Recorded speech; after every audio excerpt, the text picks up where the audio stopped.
નર્મદાના રાજપીપળામાં હર ઘર તિરંગા અભિયાન 2026 અંતર્ગત તિરંગા યાત્રા યોજાઈ। તિરંગા યાત્રાને ધારાસભ્ય ડોક્ટર દર્શનાબેન દેશમુખ, કલેક્ટર ગંગા સિંઘે લીલ ઝંડી ફરકાવી પ્રસ્થાન કરાવી। સ્પોર્ટ્સ કોમ્પ્લેક્સથી પ્રસ્થાન કરી વિનાયક રાવ ગાર્ડન ખાતે યાત્રા પૂર્ણ થઈ હતી। મહત્વનું છે કે યાત્રામાં વિદ્યાર્થીઓ, યુવાનો, સ્વૈચ્છિક સંસ્થાઓના પ્રતિનિધિઓ સહિત મોટી સંખ્યામાં નાગરિકો જોડાયા હતા।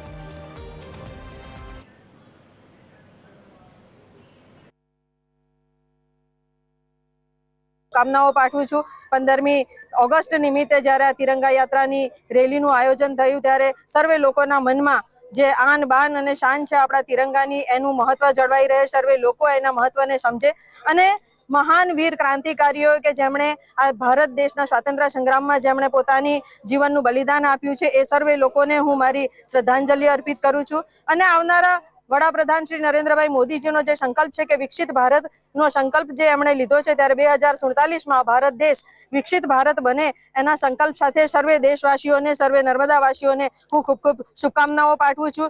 આજે રાજપીપળા ખાતે તિરંગા યાત્રાનું ભવ્ય આયોજન થયું છે। સ્પોર્ટ્સ કોમ્પ્લેક્સથી નગરપાલિકાના ગાર્ડન સુધી રાજપીપળા સિવાય તમામ તાલુકાઓમાં, તમામ શાળાઓમાં, કોલેજીસમાં પણ તિરંગા યાત્રાનું આયોજન થઈ રહ્યું છે। જે રીતે આપણે દર વર્ષે કરીએ છીએ, આ રીતે આ વર્ષે પણ બહુ ભવ્ય તિરંગા યાત્રાનું આજે આયોજન થયું છે।